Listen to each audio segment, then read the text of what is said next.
How's it going, everyone? Pretty Grays here. Ugh. And this is my review of the new Earl Sweatshirt and Alchemist collab album, VOIR. And for those who don't know, that's French for to speak the truth. And hey, now that you learned something, this would be a good time to like the video and subscribe to the channel. The more you know. The more you know. The more you know. For years, these artists have rumored to have a hidden album somewhere on YouTube, and they've been working together for the past few years on it. And now that that suspense and wait is finally over, we get this 11-track project.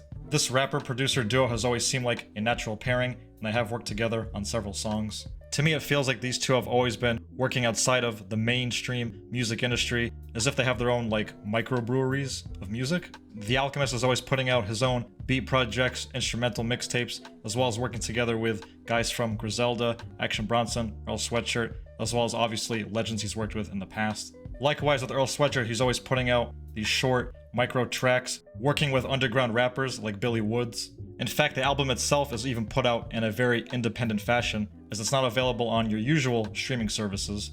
It was released on a site called Gala Music, and the songs can be downloaded along with an NFT that goes along with it. I didn't realize that NFTs were still a thing. But enough of this, onto the music itself. Earl keeps the songs tightly laced with good bars and keeps the songs concise, averaging what it seems like 2 minutes per track. And Earl keeps at it with these steady, almost callous flows, again with that deep-pitched voice of his. As far as content goes, it still feels that Earl is trying to fight some psychological demons while also trying to find some new light in his life and some encouragement, with of course a share of some slick wordplay. I think this album comes off as a bit more cheerful and trimmed down version of some rap songs. So it's more of that abstract hip-hop, which the Alchemist of course indulges in, digging through crates and finding these nice samples to chop up and pleasantly put together in a project.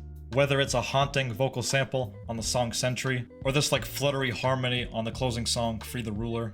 My biggest issues with this project, well, one being the accessibility of it, and two is that I wish that the Alchemist would push Earl more in a different direction stylistically, especially considering that Earl dropped a song called Making the Band a few months back, which to me sounded like an absolute banger. At least, you know, in terms of Earl's sound, it's definitely a banger.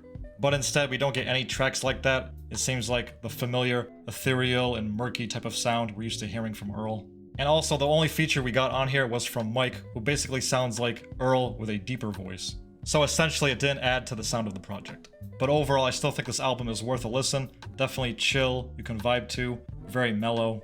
With the help of the great Uncle Al, Earl has definitely mastered his sound in the subgenre of what I would probably call abstract and lo-fi hip-hop. My favorite songs are Vin Scully, Sentry, My Brother the Wind, and Geb. Those are my thoughts. Stay blessed.